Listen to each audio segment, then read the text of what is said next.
Good morning बच्चों। आज मैं कक्षा 9 की गणित में आपको 4.2 के बाद 4.3 जा रही हूँ बताने, लेकिन उसके पहले मैं 4.2 का एक सवाल आपको याद दिला दूँ फिर से। यहाँ देखिए तीसरे के पहले में था 0 और 2, तो 0 को हमने x माना और 2 को हमने y माना था। आपको पता है निर्देशांक ज्यामिति में कार्तिक तल में हम x को अगर अक्षांश मान लें तो x को हम यहाँ दिखा सकते हैं, मतलब 0 यहाँ होगा और y 2 है तो यहाँ होगा, मतलब इस बिंदु का निर्देशांक होगा 0 से 2। अगला चैप्टर हमारा इसी टॉपिक पर है कि हम दो चरों वाले रेखीय समीकरणों के x और y के मानों को कार्तिक तल पर दिखा सकते हैं और जो उसके मान होंगे जो उस समीकरण को संतुष्ट करेंगे। किसी भी समीकरण को अगर वो संतुष्ट करते हैं, 0 आ जाता है मान, तो इसका मतलब वो सब मिलकर एक सरल रेखा बनाएंगे। अब बुक में देख लें, दो चरों वाले रेखीय समीकरण का आलेख। ज्यामिति निरूपण हम इनका कर सकते हैं। अगर x + 2y = 6 है तो x के संगत मानों के नीचे y का मान लिखकर एक सारणी में इस प्रकार व्यक्त किया जा सकता है। मतलब इस समीकरण में x y के कितने मान हो सकते हैं। अगर x का मान 0 लिया तो y का मान 3, अगर x का मान 2 लिया तो y का मान 2, x का मान 4 लिया तो y का मान 1, x का मान 6 लिया तो y का मान 0 हो गया। अब इन सभी को हमने कार्तिक तल निर्देशांक ज्यामिति के आधार पर दिखाया। तो यहाँ देखिए 0 3, 2.2 यहाँ पड़ा, 4 और 1 यहाँ पड़ा और 6 और 0 यहाँ पड़ा। अब इन चारों बिंदुओं से होते हुए हम एक सरल रेखा बड़ी आसानी से खींच सकते हैं और इस सरल रेखा के किसी भी दूसरे बिंदु को इस समीकरण का हल मान सकते हैं। फॉर एग्जाम्पल के लिए ये चारों निर्देशांक यहाँ पॉइंट आउट किए गए हैं, इनसे तो एक सरल रेखा खींची ही गई, लेकिन इस रेखा को अगर आगे बढ़ाएं तो किसी भी एक बिंदु पर जो मान होगा वो x y का हल होगा। जैसे कि शायद यहाँ 4.5 है,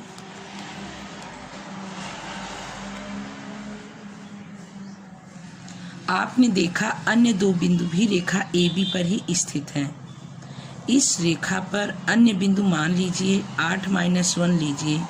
क्या यह एक हल है? 8 - 1, 8 जाएगा यहाँ और -1 होगा।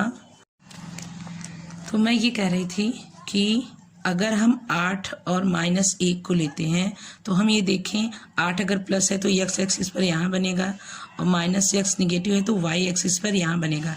इन दोनों को मिलाते हुए देखें तो हाँ 8 - 1 भी एक सरल रेखा पर ही पड़ने वाला मान है, एक हल है। अतः इसका यह एक x y का हल है। तो इस रेखा को अगर हम दो बिंदुओं से खींचते हैं 0 3 और 6 0, तो इस रेखा पर जितने भी बिंदु पाए जाएंगे वो सभी समीकरण x + 2y + 6 के मान होंगे। यही आपका अगला चैप्टर है। एक घात वाले बहुपद समीकरण का रेखीय समीकरण इसलिए कहा जाता है क्योंकि इसका ज्यामितीय निरूपण एक सरल रेखा होती है, इसीलिए इसे क्या कहते हैं? रेखीय समीकरण। उदाहरण 6, x + y = 7 का आलेख खींचिए। x + y का बराबर 7 का, x का मान 0 रखने पर y बराबर क्या आ गया? 7। यहाँ देखिए, और y बराबर 0 रखने पर x का मान 7 आ गया। इस तरह दो बिंदु में मिल गए। इन्हीं दो बिंदुओं से हम अगर कार्तिक तल पर एक रेखा खींचें, 7 0 यहाँ पड़ेगा, चूंकि 7 x है तो x पर गिना जाएगा, y 0 है तो यहीं रहेगा। तो एक बिंदु ये, और यहाँ x का मान 0 है तो यहाँ रहेगा, y का मान 7 है तो ऊपर जाएगा। इन दोनों बिंदुओं को मिलाते हुए एक सरल रेखा खींची गई है। आप जानते हैं कि एक पिंड पर लगाया गया बल पिंड में उत्पन्न त्वरण के अनुक्रमानुपाती होता है। अर्थात जितना भी हम त्वरण लगाएंगे उसका बल उतना, पिंड का त्वरण के उल्टे होगा। इस स्थिति को व्यक्त करने वाला एक समीकरण लिखिए। समीकरण का आलेख बनाइए। यहाँ चर और बल और त्वरण है। मान लीजिए लगाया गया बल y मात्रक है, उत्पन्न त्वरण x मात्रक है। अनुपात और समानुपात से आप इस तथ्य को इस प्रकार व्यक्त कर सकते हैं। y अनुक्रमानुपात है x, तो एक कांस्टेंट लगा के हम इन्हें इक्वल में डाल सकते हैं, जहाँ k एक अचर है। अचर मतलब इसका मान कोई अंकीय संख्या होगी। अब क्योंकि हम नहीं जानते कि k क्या है, इसलिए हम y बराबर kx का परिशुद्ध आकलन नहीं खींच सकते। फिर भी हम k को एक मान दे दें तब हम आलेख खींच सकते हैं। हम k बराबर 3 अगर ले लें तो हमें समीकरण मिल गया y बराबर 3x, जिसे हम निम्नलिखित रेखाएं खींच सकते हैं।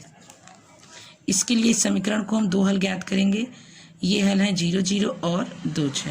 इसका मतलब y बराबर 3x को हम इस तरह भी लिख सकते हैं, 3x माइनस y बराबर 0। तो अगर y को हम 0, x को हम 0 बनाते हैं तो y भी 0 हो जाएगा। यहाँ देखिए 0, 0 दोनों हैं, और अगर x को 2 बनाए तो y 6 हो जाएगा।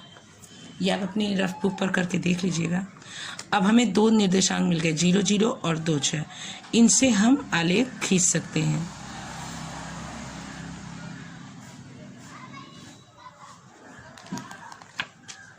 यहाँ देखिए, जब आलेख 0 था,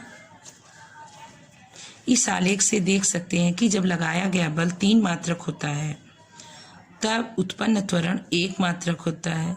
आप यहाँ यह भी देख सकते हैं कि बिंदु 0, 0 आलेख पर स्थित है, जिसका अर्थ है कि जब लगाया गया बल 0 है तो उत्पन्न त्वरण भी 0 होता है।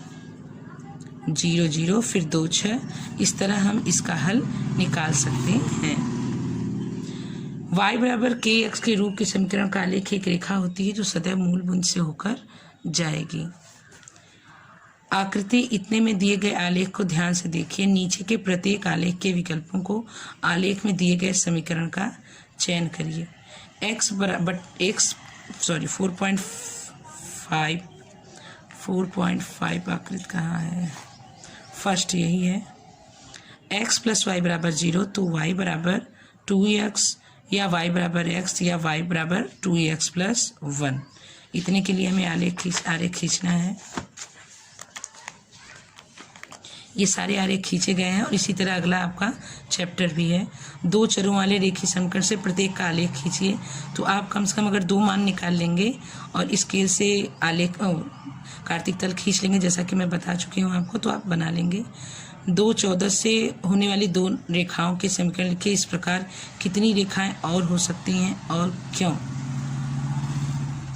यहाँ हम एक्स वाई के मान से एक इक्वेशन बना लेंगे और उससे हम अगला इक्वेशन भी प्राप्त कर लेंगे। ये मैं आपको अगले वीडियो में बता दूंगी।